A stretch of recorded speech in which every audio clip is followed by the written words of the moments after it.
While everyone in the world celebrating 2026 New Year, people in Iran suffering and fighting for their freedom in the streets. To explain what happened and what's going on, let me go back a little bit and with a flashback, explain how it happened, how it started, and what's going on. Back in 2022, almost a little bit more than 3 years ago, when the molarity policy in Iran killed a young girl called Mehsa Amini, woman life freedom started in Iran. People, they came to the streets across the country and they started fighting for freedom. However, government finally could manage with the mass of reputations, with the mass of executions, and creating a fear condition. However, a year later, after October 7th terrorist attack, the gap between Iranian people and the government, or better to say Islamic government based in Iran, this gap started to become wider and wider. While government was increasing its support from terrorist attacks, and terrorist groups actually, like Hamas, Hezbollah, and Houthis, the people during their different strikes across the country, like one day the teachers, other day the drivers, and so on, the people, they were coming together, they were loudly telling the government, and they made their position clear, telling neither Lebanon nor Gaza, I will give my life to our country. And also, they were emphasizing that our enemy is here. They lie that it's USA.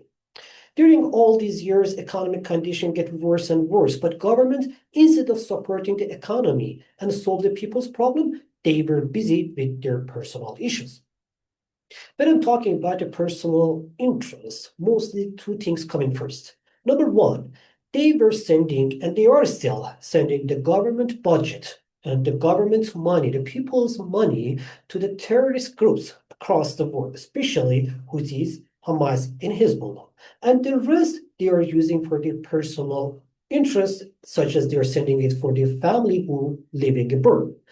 The family member of more than 90% of leaders of Islamic State based on Iran are living out of the country, especially in Canada, Australia, European countries, and even in the United States.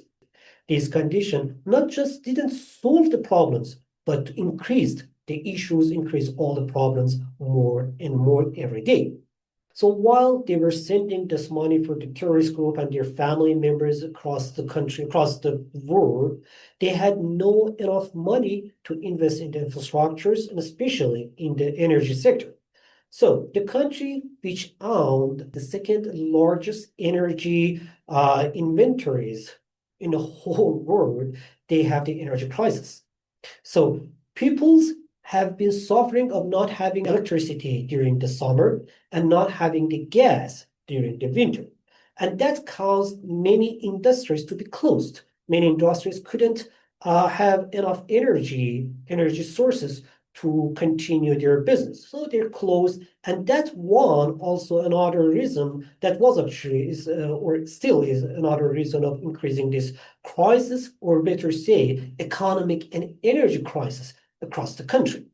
While all these issues and concerns were continuing, the 12 days war between Israel and Islamic State based in Iran increased all the problems and issues. Israel could manage to kill the army leaders and military leaders and also the nuclear scientists at the first days. And in the last day, with the US support, they could destroy our nuclear infrastructures in Iran. And that was the beginning of another crisis. While economic crisis continues, the government was actually, we can say better to say, government was forced to increase because they didn't have enough income from the oil. Actually, they had enough income from the exporting the oil and energy, but they were using this, as mentioned, for the terrorist groups, not for the government and not for the people. So to have enough budget, the government was forced to increase the tax and also the energy prices, which they were selling to their own people. This increasing the tax and also the energy prices suddenly increased the inflation much more than before, especially thought it was happening in a country who suffering from the high inflation, more than 30% inflation for years. Just imagine. more than 30% inflation, which was continuing for years. And now this increasing the tax and energy price increased this inflation even further. So what's the condition right now? The currency is the weakest currency across the world and losing its value every day more and more. Now $1 causing 100 more than actually 140,000 tuman, or it's very weird to say 1.4 million, 1.4 million real, the Iranian official currency. So this is the currency condition. Inflation officially says around 30%, but in fact it's more than 60 or 70%. There is an energy crisis. Industries have not enough energy to continue their production. So there is no production. The currency is weak. The people cannot manage to live, neither for their salary, neither for even the people who they have when they own their own business. Their income is not enough to support the family. Maybe you can do it if you are connected somehow to the government, but normal people, they cannot continue living normally. As a result, businessmen mostly they closed their business. Actually, they were forced to close their business. Sellers they closed their shop, and the protests. This time, the protests start from the markets, from the bazaar, where the people. I mean, just imagine you have a shop, and if you close your shop, you can gain more than if you sell the product you own. So the people started to coming outside, and this time demonstrations started from the market, from the economic activities. And now, while I'm talking with you, it's the fifth day that people are outside in the street and they are fighting for their freedom. They are fighting to have the normal life.